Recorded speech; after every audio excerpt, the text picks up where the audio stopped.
Estamos, apreciados hermanos, considerando en nuestro estudio bíblico el libro de Levítico, como se hablaba en el Antiguo Testamento, estimados por muchos como un manual dedicado a la adoración, como también un libro acerca de la santidad tan necesaria para el pueblo de Dios. Ya hemos reflexionado en nuestros estudios sobre aquellas ofrendas de olor suave, donde todas las cosas que pertenecen a la fase holocaustica de nuestro amado Señor Jesús, le vemos ofreciéndose Él mismo a la mirada, al corazón y al altar de Jehová su Padre, las cuales comportaban actitudes por parte de Él de sumisión, amor, devoción y obediencia.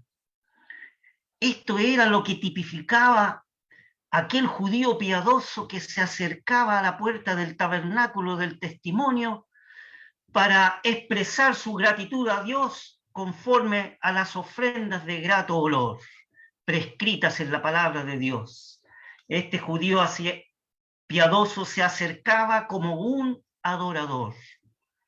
Pero por el contrario, cuando aquel judío piadoso se acercaba a la puerta del tabernáculo del testimonio y traía una ofrenda no de olor grato, es decir, una ofrenda de expiación, entonces era por causa de su pecado.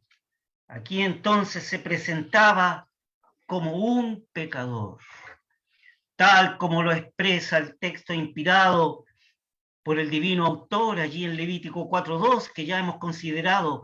Cuando alguna persona pecare por yerro en alguno de los mandamientos de Jehová sobre cosas que no se han de hacer y obrare contra alguno de ellos, entonces la sangre derramada por el sacrificio expiaba, es decir, cubría el pecado cometido.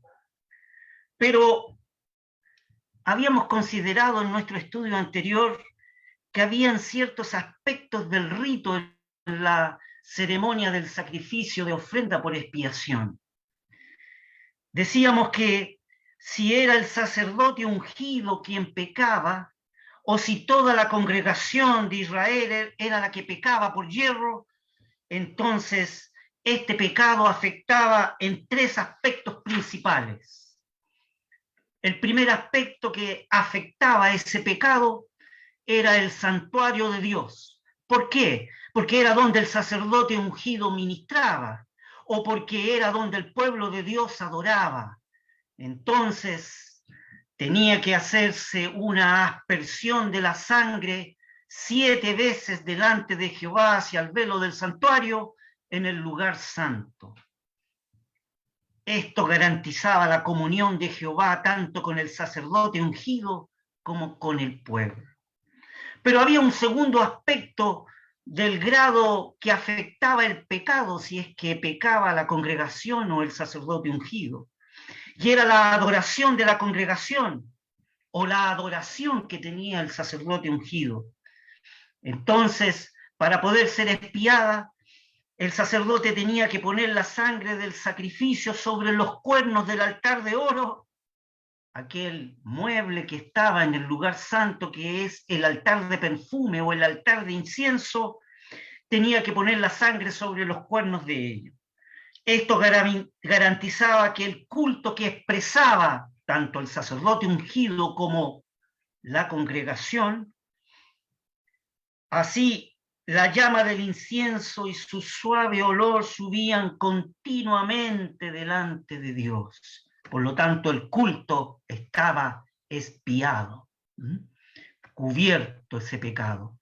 Pero había un tercer grado de efecto si es que pecaba toda la congregación o si es que pecaba este sacerdote ungido.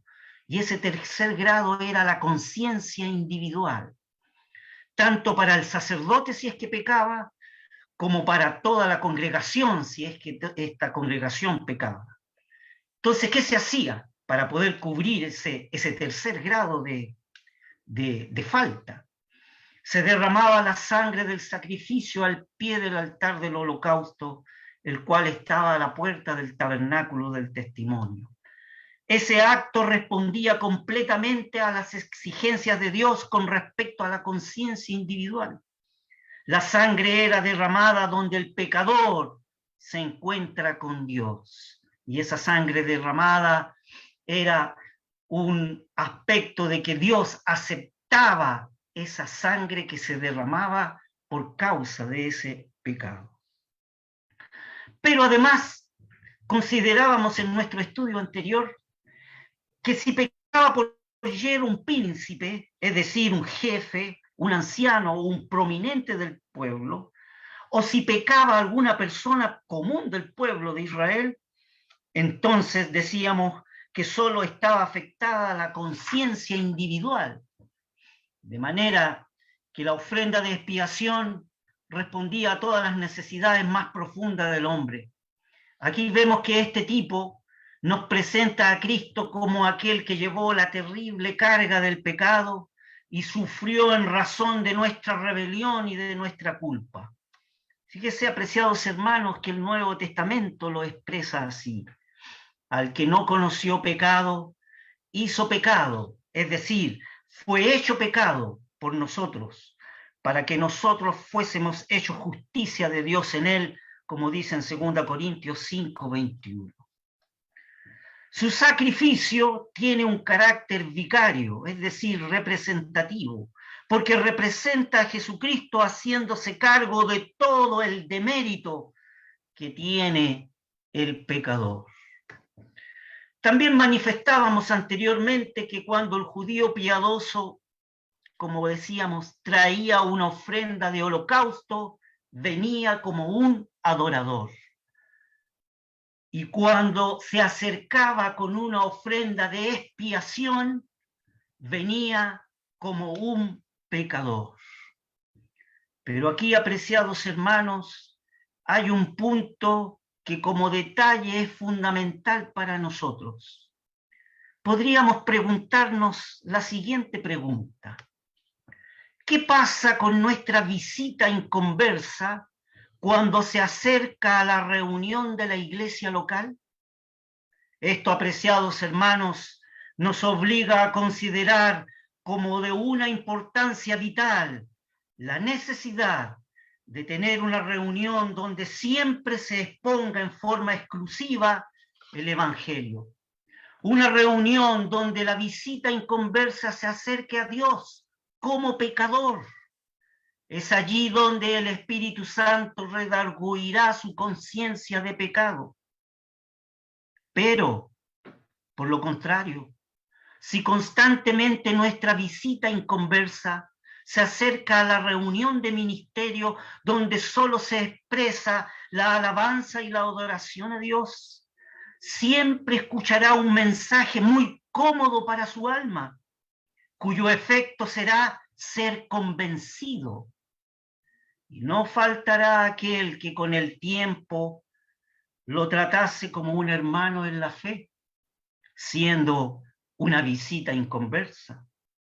Por el contrario, si nuestra visita inconversa constantemente se acerca a su reunión donde se expresa el Evangelio y la palabra nos dice que oyendo la palabra de verdad, el Evangelio de vuestra salud, es decir, de la salvación, entonces nuestra visita escuchará el mensaje adecuado para su alma, cuyo efecto será ser un convertido, tal como dice la Escritura, en el cual también desde que creísteis fuisteis sellados con el Espíritu Santo de la promesa, como dice Efesios 1:13.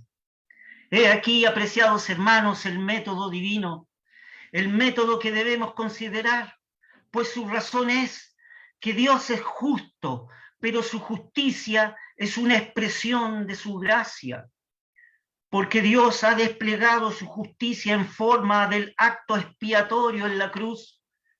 Esa justicia y esa gracia han actuado en el Calvario en el nivel más profundo y han cubierto en su eficacia todas las transgresiones.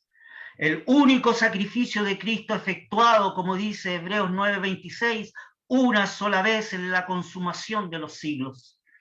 Ha quitado de en medio para siempre el pecado, pero Para que pudiera haber gracia plena, tuvo que haber un despliegue no menos pleno del poder condenatorio de la ley sobre el sustituto del pecador, que es el Señor Jesús. En la cruz se han desplegado plenamente los atributos del carácter de Dios. Su justicia ha sido satisfecha, su honor ha recibido satisfacción, y ahora hay una rebosante plenitud de su gracia de la cual todos podemos tomar. Este es el mensaje que nuestra visita inconversa necesita escuchar desesperadamente. Estas son las buenas nuevas que nuestra visita inconversa necesita imperiosamente. Bien, apreciados hermanos, teniendo esta pequeña introducción como telón de fondo, vamos a considerar para nuestro estudio de esta tarde la lectura del capítulo 5 más el capítulo 6, los primeros 7 textos. La palabra del Señor dice así. Levítico 5, entonces vamos a leer desde el capítulo 5, desde el texto 1 hasta el capítulo 6, del 1 al 7. Y cuando alguna persona pecare, que hubiera oído la voz del que juró, y él fuere testigo que vio o supo, si no lo denunciare, él llevará su pecado. Asimismo, la persona que hubiere tocado en cualquier cosa inmunda, sea cuerpo muerto de bestia inmunda, o cuerpo muerto de animal inmundo, o cuerpo muerto de reptil inmundo, bien que no lo supiere, será inmunda y habrá delinquido. O si tocare a hombre inmundo en cualquiera inmundicia suya de que es inmundo, y no lo echare de ver, si después llega a saberlo, será culpable. Texto 4. También la persona que jurare, pronunciando con sus labios hacer mal o bien en cualquiera cosa que el hombre profiere con juramento, y él no lo conociere, y después lo entiende, será culpado en una de estas cosas. Y será que cuando pecare en alguna de estas cosas, confesará aquello que pecó, y para su expiación traerá a Jehová por su pecado que ha cometido una hembra de los rebaños, una cordera o una cabra como ofrenda de expiación, y el sacerdote hará expiación por él de su pecado. Texto 7.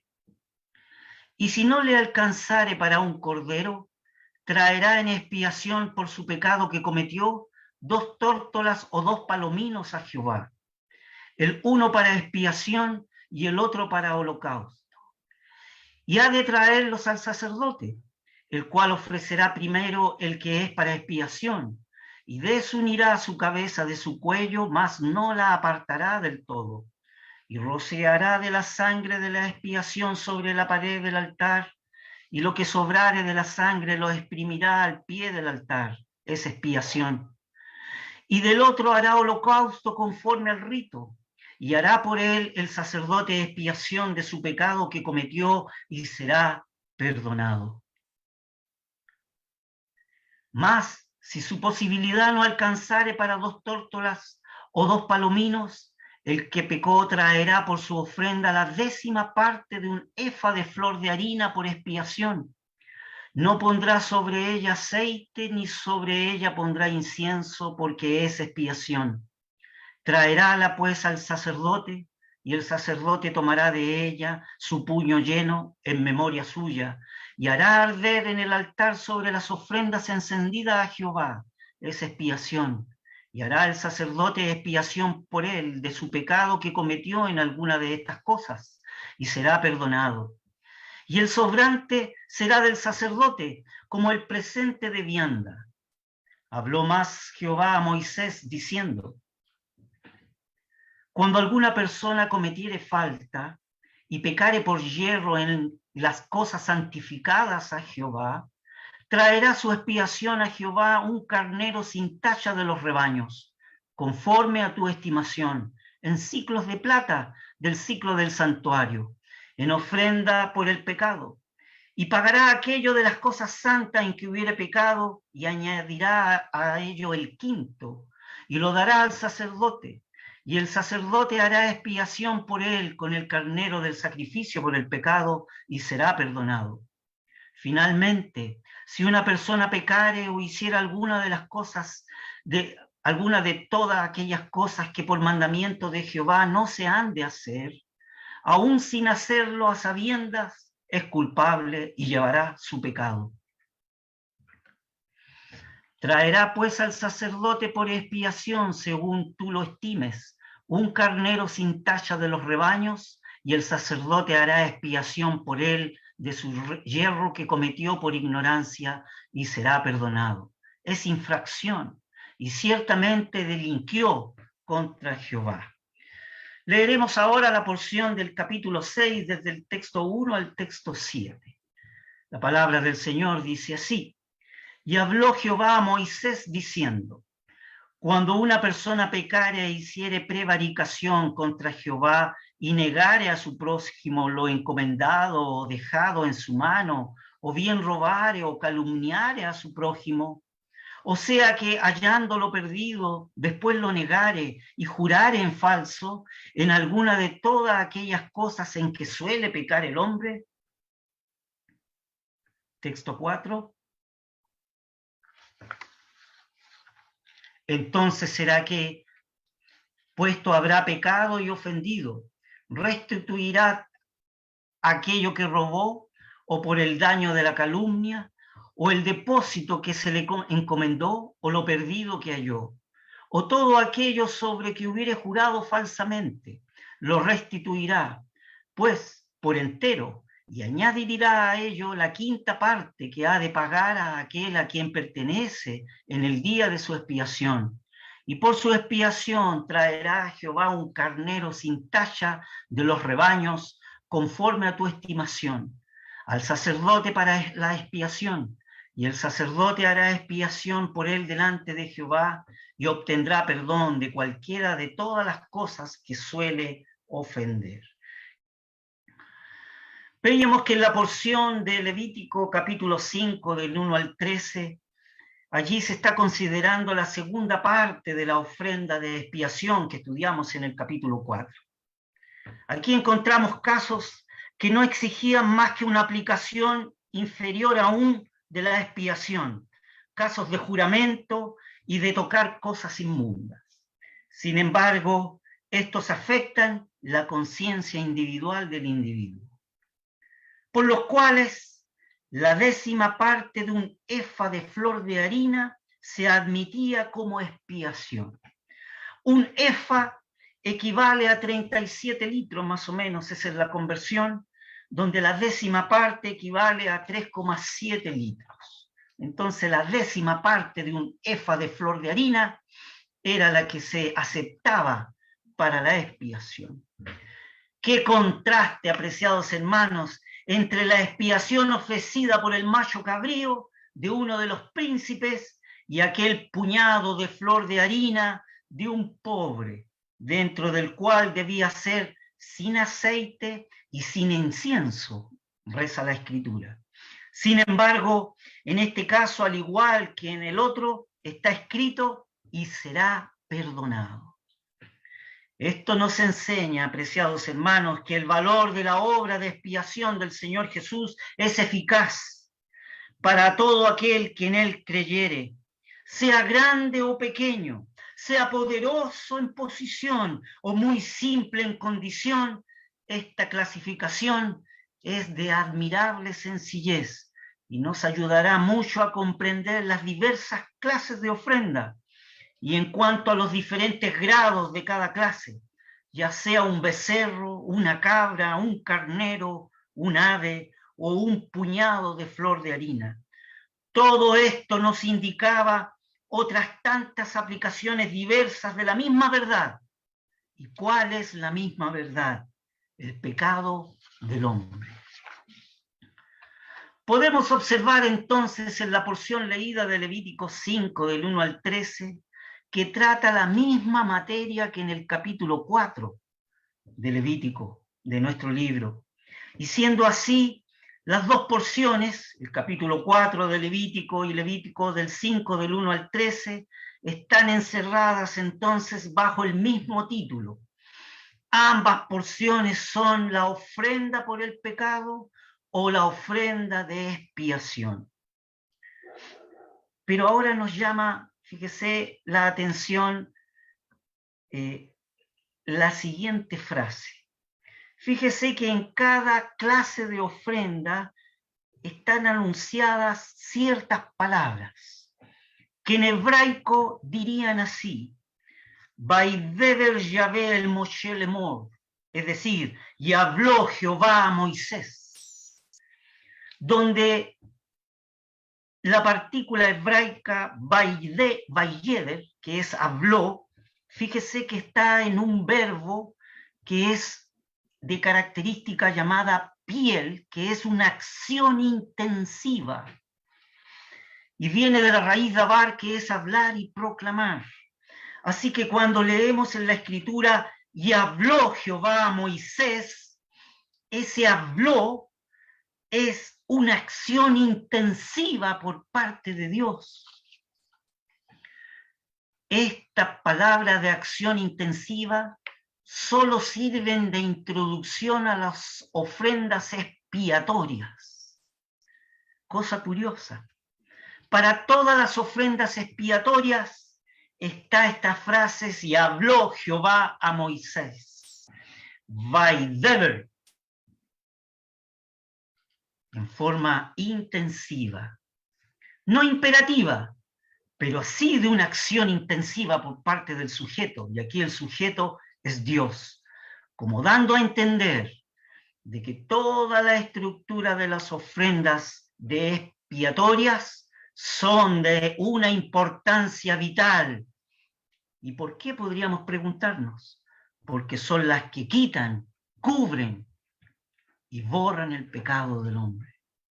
Sin embargo, fíjese, apreciados hermanos, que las ofrendas holocausticas tienen por introducción la siguiente frase en hebraico: Vayikra el Moshe Vaideber, es decir, y llamó Jehová a Moisés diciendo, donde la palabra allí hebraica Vayikra, que significa llamó, es un verbo simple, de acción simple, de la raíz kará, que significa llamar y proclamar. Y así la escritura en el texto masorético hebraico hace una diferencia notable entre las ofrendas de expiación, donde Dios habla intensamente acerca de la importancia de esas ofrendas, con respecto a las ofrendas de holocaustos, que son de olor suave. Esta intensidad en las frases de las ofrendas expiatorias nos refleja la importancia para Dios que tiene el pecado en el hombre y su necesidad de ser quitado y ser cubierto por el sacrificio provisto según la gracia de Dios. Bien, vamos a pasar ahora a nuestro análisis de esta noche, que es la porción leída desde Levítico capítulo 5, desde el texto 14 a Levítico capítulo 6, el texto 7. Vamos a considerar esta porción. Aquí nos encontramos con la doctrina de la expiación por la culpa. Contemplan el daño que ocasiona el pecado, y no tanto la culpa del pecado, pues esta se halla contemplada en la ofrenda del pecado, sino que se habla de la cuenta que cada ser humano tiene pendientes por los derechos que Dios tiene sobre él.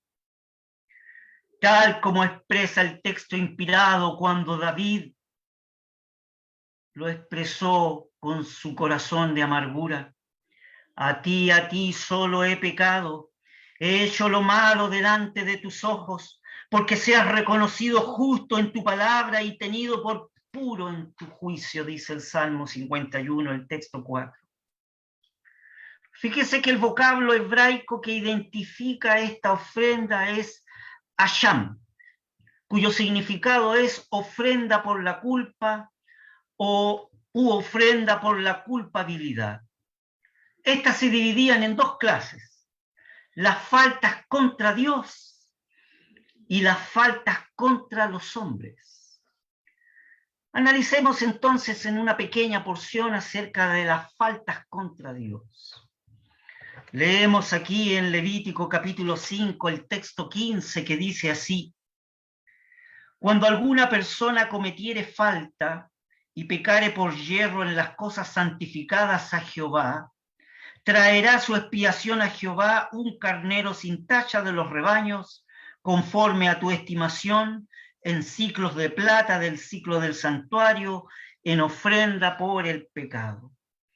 Aquí tenemos el caso de una falta positiva cometida con relación a las cosas santas que pertenecen a Jehová. No deja de ser importante e interesante este texto. Subráyalo usted en su escritura, apreciado hermano. Aquí tenemos el caso de una falta positiva cometida con relación a las cosas santas que pertenecen a Jehová. Y aunque fuere cometida por yerro, no podía pasarse en silencio. Dios puede perdonar, pero puede perdonar cualquier ofensa, pero no puede dejar pasar impune una sola jota ni un solo tilde. Su gracia es perfecta y por consiguiente puede perdonarlo todo, pero su santidad también es perfecta y por consiguiente no puede dejar pasar nada. No puede Dios tolerar la iniquidad, pero puede borrarla, y esto según la perfección de su gracia y según las perfectas exigencias de su santidad. Es un gran error, apreciados hermanos, suponer que con tal que un hombre siga las dictaduras de su conciencia, está en buen camino y en paz. La paz que reposa sobre esta base será eternamente destruida cuando la luz del tribunal de Cristo resplandezca sobre esa conciencia. No debemos olvidar que la balanza del santuario está arreglada con una escala muy diferente a la que puede suministrar la conciencia más delicada del hombre. En este punto, apreciados hermanos, se comprenden dos aspectos importantes. Primero, hay que tener una justa percepción de lo que realmente es la santidad de Dios.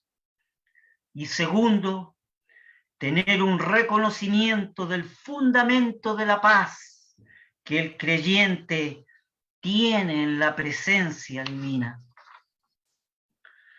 Fíjese, apreciados hermanos, que el hombre no regenerado nunca podrá regocijarse en la santidad divina y no puede ignorarla completamente tampoco. Pero en lo profundo de su corazón, su deseo será rebajarla lo más posible. Tal hombre se consolará con el pensamiento de que Dios es bueno. Se consolará con el pensamiento que Dios es misericordioso y que Dios es paciente. Pero este hombre no regenerado nunca le veréis regocijarse porque Dios es santo.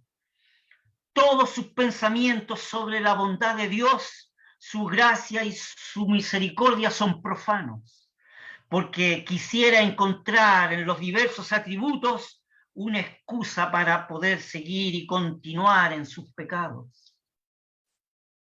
Por el contrario, el hombre regenerado se transporta en alegría pensando en la santidad de Dios. Ve la entera o completa expresión de ella en la cruz del Calvario. Esta santidad es la que ha puesto el fundamento de su paz. Y no solamente esto, sino que también participa y hace de ella sus delicias, aborreciendo el pecado con un perfecto odio. Los instintos de la naturaleza divina que están en su corazón le hacen repugnar el pecado, y la naturaleza divina que hay en su corazón le aspira a querer tener una santidad, porque Dios es santo. Sería imposible, apreciados hermanos, gozar de una verdadera paz y libertad de corazón si no supiéramos que todas las exigencias unidas a las cosas santas de Jehová han sido perfectamente satisfechas por nuestro divino sacrificio de expiación por la culpa, que es el Señor Jesús en esa cruz del Calvario. Fíjese que en el texto 16 del capítulo 5 dice así: y pagará aquello de las cosas santas en que hubiera pecado, y añadirá a ello el quinto, y lo dará al sacerdote. Y el sacerdote hará expiación por él con el carnero del sacrificio por el pecado, y será perdonado. Fíjese que aquí en el quinto, de que se habla aquí, tenemos un carácter de la verdadera expiación de la culpa, pero tememos que sea muy poco apreciado. Cuando pensamos en todas las faltas y en todas las ofensas que hemos cometido contra el Señor, y cuando recordamos cuán perjudicado ha sido Dios en sus derechos por causa de este mundo, contemplamos entonces la obra de la cruz, y en ella Dios ha recobrado no solamente lo que se había perdido, sino que aún ha obtenido una ganancia real. Ha ganado más por la redención que lo que había perdido por la caída. Recoge una más rica cosecha de gloria, de honor y de alabanza en los campos de la redención. Y los hijos de Dios pueden ahora entonar un canto de alabanzas y adoración mucho más magnífico alrededor de la tumba vacía de Jesús, de lo que hubiéramos podido hacerlo contemplando la acabada obra de creación del universo. No solo fue perfecta la expiación de Cristo, sino que ha obtenido eterna victoria por la obra de la cruz. Esta es una maravillosa verdad. Dios gana por la obra del Calvario. Veamos ahora el segundo punto de nuestro análisis: las faltas contra los hombres. La misma ley, con relación al quinto, se aplica al caso de alguna ofensa cometida al hombre.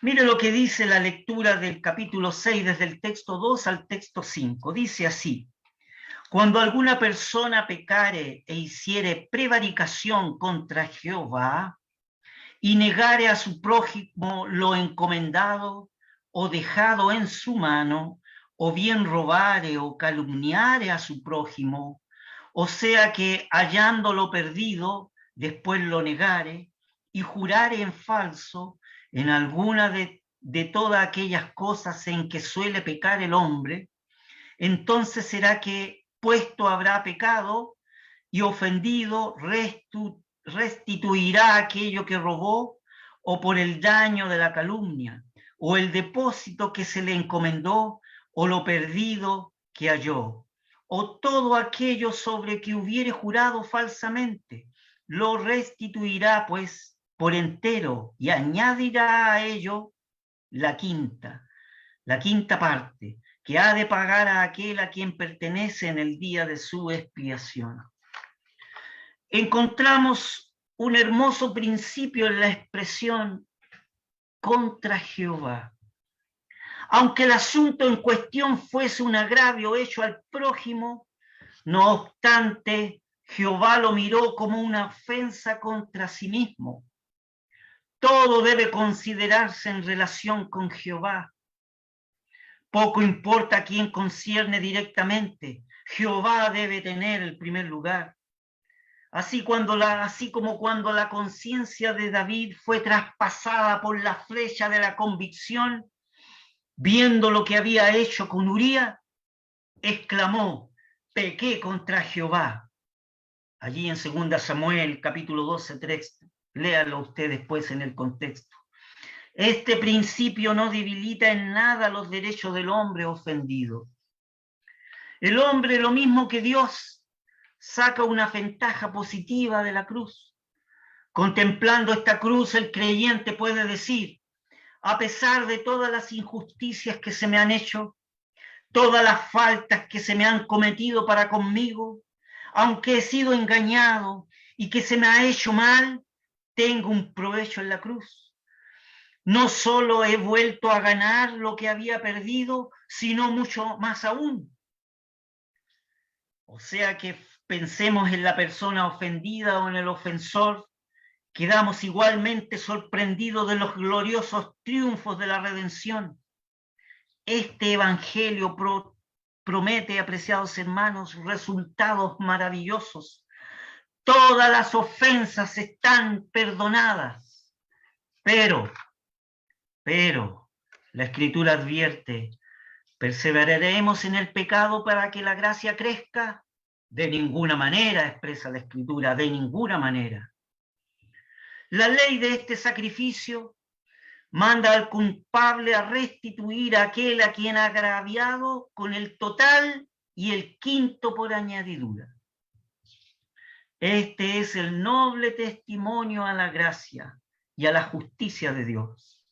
Hermosa manifestación de los resultados de este maravilloso plan de redención por el cual el culpable es perdonado y el ofendido resulta ganancioso.